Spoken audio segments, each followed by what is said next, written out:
Welcome everyone, StealthyShiroean here, and today I'm bringing you my review of the Humble Choice bundle for April 2026.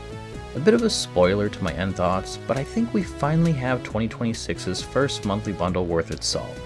I could see that as being maybe a bit of a controversial thing to say, but whatever. Before I get too ahead of myself though, let me know what you think of this month's bundle in the comments below, be sure to check the timestamps for specific games, and stay tuned for my final thoughts in the end. Okay, let's get to the review.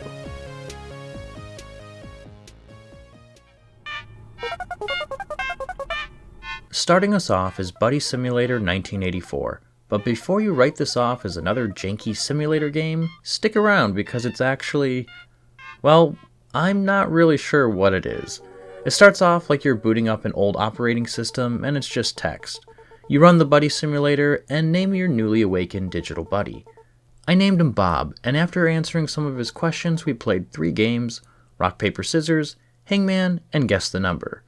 Not very exciting, but Buddy seemed to pick up on this, so he kindly asked me to quit the game while he works on making something better. And by quitting, it literally quits back to desktop. Upon restarting, I found that I was now playing a text adventure, but there were definitely some weird and unsettling things I came across. Like me pulling out all my teeth to pass through a door. Eventually, the game gets a visual layer and opens up a bit more to do exploration and complete quests. Gameplay-wise, it's very simple and not really anything special. The main draw is the story and the constant dialogue coming from your buddy. They're a bit clingy and creepy, but ultimately, they just want a friend. It's one of those fourth wall breaking narratives, which I did find interesting. With it being only around 5 to 6 hours, I think that's perfect for what it is and would start feeling drawn out if it was any longer. However, I'd say if you're not immediately drawn to trying to figure out what's happening in the first 30 minutes, then you probably won't really care about the rest of the game.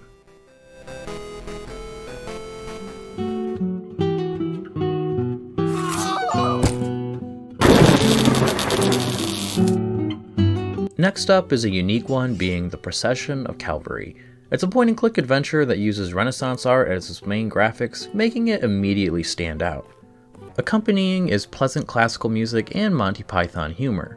You play as a murderous warrior bent on ending Heavenly Peter just so you can kill more people. And yeah, that's going to be the primary reasoning to play this game. It's funny.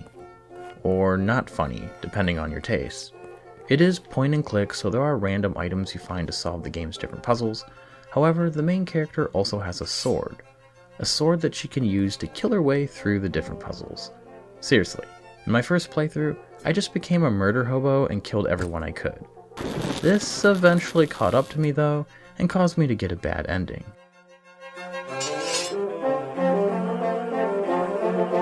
So, on the second go of it, I tried to actually solve some of these puzzles. And yet, it didn't seem that convoluted as these games tend to be, but still, not really my cup of tea. I think it was worth it to me to experience something different, but I don't really see myself coming back to it.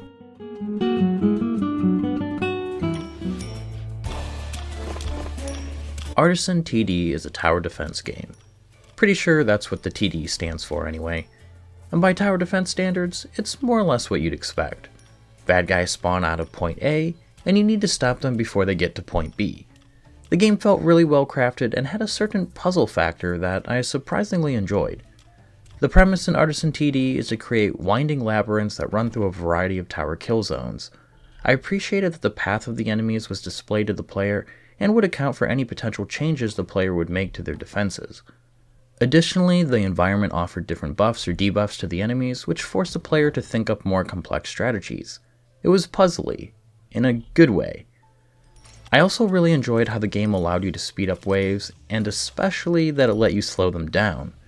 In the middle of a wave, you can be building or upgrading on the fly, which can be quite difficult if you're getting overwhelmed by a bunch of enemies. Furthermore, if a wave doesn't go your way, you can restart the level at any wave number and go from there, which is really nice instead of having to start all over. I had a lot of fun with this one. I'll admit that I haven't played a tower defense game in a while, so it was a breath of fresh air for me, and probably why I enjoyed it a lot. But I'd still say this is worth checking out if you're a fan of tower defense titles.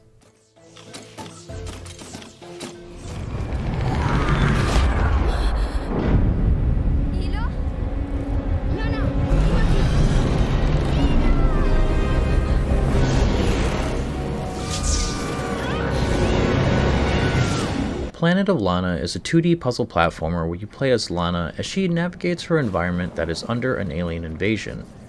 And boy, is this game gorgeous. The vibrant greens and blues in this mostly nature setting reminded me a lot of a Studio Ghibli movie. And I'd say that's probably the biggest selling point of the game and deciding factor as to whether or not you'll want to play it. Although, don't get me wrong, I did think the gameplay was decent. In the start, it's fairly standard platforming with having to move things to get past obstacles and hide in bushes to avoid enemies. Very soon after that, Lana finds a little animal companion named Mui that she befriends. Mui can help reach high places, stand on switches, cut ropes, etc., all which help Lana travel through the world. And of course, you can pet it. Normally this wouldn't be a game that I would go out of my way to play, however I thought the puzzles didn't seem too challenging, at least in the start, but I do think some of the interaction points could be better placed. I felt like I constantly died in this one part because my timing needed to be perfect, but I kept missing the prompt to press X so I could move the box. All in all though, Planet of Lana is another game worth checking out and another short one that would be something easily finishable over a weekend.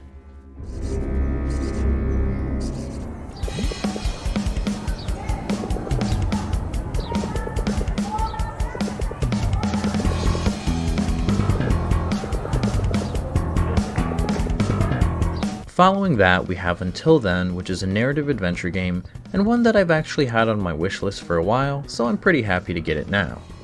You play as Mark Borgia, an unmotivated teenage boy just making his way through school and life as a whole. He talks with friends, binges video games, and spends probably way too much time on his phone, until something happens that messes with his memories. Now, admittedly, I haven't gotten far enough to see the effects of that last bit, but it certainly sounds interesting. The opening hour did a really good job to pull me in though, from its excellent pixel art to its varied storytelling through dialogue, environments, and technology. It seems to have a great cast of characters so far that had me interested in what their stories were and how they related to the main character. Overall, it's done enough to keep me invested until I finally get to the end. Additionally, as it was developed by a Filipino indie studio, the devs sought to bring in Filipino inspirations from its culture, environment, and how people act. I always like experiencing underrepresented cultures in my gaming media, but I feel an extra sense of pride this time around. Despite not being that well connected with my heritage, as a half Filipino, I think it's pretty cool. And yeah, that may not be a reason for you, the viewer, to give this one a try, but luckily, I think the game holds up regardless.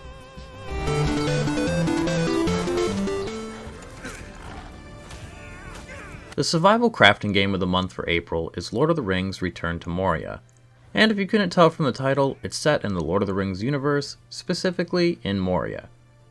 After the events of the War of the Ring, Gimli decides that he wants the dwarves to finally reclaim Khazad-dûm. So he gathers up everyone willing to say, "And my axe," and heads off to Moria. Except, for some reason, saying friend doesn't open the door this time, because there's some sort of shadow, curse, magic thing that is essentially like, "You shall not pass!" Anyway, you of course are one of the dwarves helping until you end up falling deep into Moria and have to survive to get back to the others, I presume. And as I always say when talking about these kinds of games, there's no way an hour can really get into any of the meat and potatoes. However, I felt the first hour was pretty good. From a franchise standpoint, it seems that Return to Moria has a lot of lore that I think will please diehard Tolkien fans. Although I only ever really watched the movies, I read The Fellowship of the Ring a long time ago, but can't say that I remember it too well, and never picked it up since. So take that with a grain of salt. I did really like how my dwarf fellow would start singing when he was mining, which seemed pretty appropriate to me. Farewell, farewell, said she, for though my heart stays tied to shore, I now must cross the sea. But as these games go, yeah, you need to make sure you're eating, finding resources, making various crafting tables, and exploring your surroundings. Except here you're in a well-known Lord of the Rings location, which is pretty cool.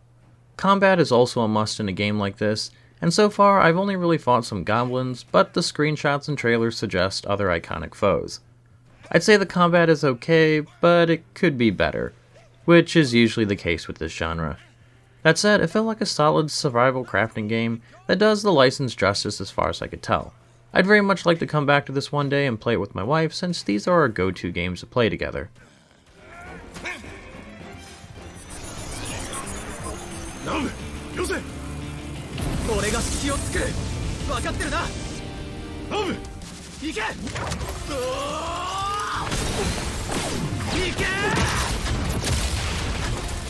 Wow, so I'm guessing that Daemon x Machina, Titanic Scion must have done poorly in sales to have it in Humble Choice so soon, since it literally released last September. I imagine for any who have this on their wish list, then this easily sells the bundle since it's still a $70 game at full price. We got the first one back last July, and I wasn't that impressed with it. Enough to understand why it had appeal, and it sorta piqued my interest with the upcoming sequel, until I saw that it didn't do well in reviews. That said, I actually like this Daemon x Machina a lot better. The story isn't winning any awards, but I think it was easier for me to follow than the first one, which already makes it better. The combat feels pretty close to the same, but I have so little experience with the first to not really be able to say that confidently. You're still customizing your mech though, which was a solid feature of the first game. Funny enough, I saw a lot of Steam reviews say that you're not really piloting a mech anymore, but instead an exosuit. On that, they're right, except I sort of felt that way in the first game too. The mechs in the first game never really felt like mechs to me either. One big change in Titanic Scion is the open world map where you conduct your missions. Gone are the set piece levels, and instead there's a big open world to explore. Whether or not there's meaningful content in this world, I don't really know from my hour with it. However, I did like the change, and that made it more enjoyable for me to play. Then again, I'm really into large open worlds with repetitive tasks that are questionably fun, as we'll see in the next game. I did like this game though, and if I had to choose, I'd pick this Daemon x Machina to return to over the first one any day.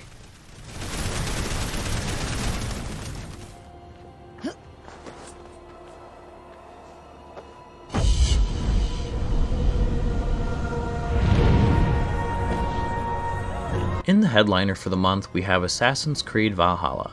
I imagine most have already decided whether or not they like Assassin's Creed by now, or still like the games or not for those who got into the franchise when it was younger, so you'll know if this is something for you before seeing anything about it. Generally, I think a lot of people tend to consider Assassin's Creed as something that is bloated with too many repetitive tasks, alongside a mediocre story at best. And yes, they're pretty much right. Despite all that, I love this series and knew that I would like Assassin's Creed Valhalla regardless. I've played these games since Assassin's Creed 1 up to Odyssey, and on the whole have liked every Assassin's Creed that I've played. The rinse and repeat quests and various point of interest objectives on increasingly larger maps is something that I don't mind and find quite cathartic when checking things off a list. Although for me, the staying power of Assassin's Creed is the intricately detailed historical setting that each game takes players. I love the attention to historical authenticity, and while not 100% accurate, which I wouldn't really expect for a video game, does bring out a certain feel to each game that I appreciate. And I get to run around doing parkour and kill things, so that's a plus as well. As for the story, I'll be honest. As much as I love Assassin's Creed games, many of the stories over the years just bleed together or are forgettable. Some characters stand out to me with a few specific moments, but that's about it. I like them in the moment, but they're never anything that sticks with me. Anyway, here you play as Ivor, who is a Viking, and yeah, that's about as far as I got. Their clan was attacked, and in the fight, Ivor lost both of their parents. Big surprise. And now Ivor is getting revenge, I guess. All I know is that somewhere later on, Ivor and company end up in England, but I didn't play long enough to get that far. Bottom line, I like this game, and I'll definitely come back to it. But only after beating Odyssey, which I've still yet to finish. Although, one more thing. Why the heck is this game 160 gigabytes? That's insane. I can only imagine it's because they have you download everything, including the DLC even if you don't own them. And if not, then I can't imagine what the size of the game is with all the DLC. Okay, let's wrap this up and see if this bundle is worth it or not. I based my rating solely on whether I thought the game was worth playing on about an hour or so of hands-on gameplay. Also, I'd be grateful if you could please give the video a like if you're enjoying it, and subscribe if you want to see more video game coverage in the form of reviews, first impressions, and of course these humble choice videos every month. And if you're feeling extra generous, then you could tip me via YouTube Super Thanks or consider joining my YouTube membership. Every little bit goes a long way in helping improve the channel. Overall, this month was really good, as I alluded to at the start. I enjoyed playing all these games and managed to snag a couple off my wish list. Although I think this one will probably be really dividing because of the Assassin's Creed headliner and the Daemon X Machina game, which didn't seem to perform too well. If those two are knocked out, then this month does seem kinda hard to justify without those heavy hitters. But it still has some really good ones without it. So with that, let's get to the recommendations. At the top with the must-plays we have Until Then, and yeah, Assassin's Creed Valhalla. Until Then really intrigued me with its colorful cast of characters. I liked how they all interacted together, which felt believable to the point where it felt like I really was peering into the life of the protagonist. For the next one, hate me if you like, but it's my list, so yeah. Assassin's Creed Valhalla is going here. I like the game and setting, although I didn't even get to see the England side of things where most of the game takes place. But it's a series dear to me, and I think it would be hard for me not to like an Assassin's Creed game.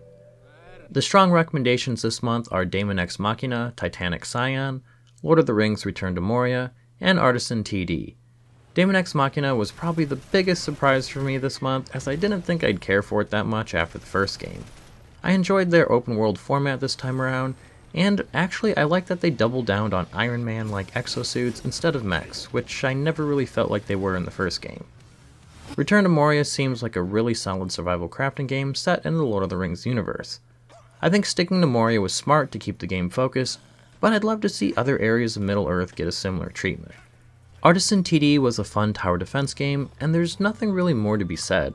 It drops you right into the gameplay so you can get defending, and it definitely benefits because of that. Following up the rear are the weak recommendations, which are Planet of Lana, the Procession to Calvary, and Buddy Simulator 1984. Planet of Lana is a beautiful game with decent puzzle platforming mechanics. The Procession to Calvary has a unique charm with its quirky humor and use of Renaissance art and classical music. It's one that definitely isn't forgettable, even if I felt it wasn't quite my cup of tea. Finally, Buddy Simulator 1984 has a creepy and unique fourth wall breaking narrative that seems interesting, assuming its presentation doesn't put you off. Do you agree with my thoughts? What games, if any, are you looking forward to playing? Let me know what your thoughts are, if there are any different recommendations you'd make, in the comments below. I hope this video helped you in some small way, and if it did, then please consider leaving a like, comment, subscribe, or whatever it is you feel like doing. Thanks for watching, and have a nice day.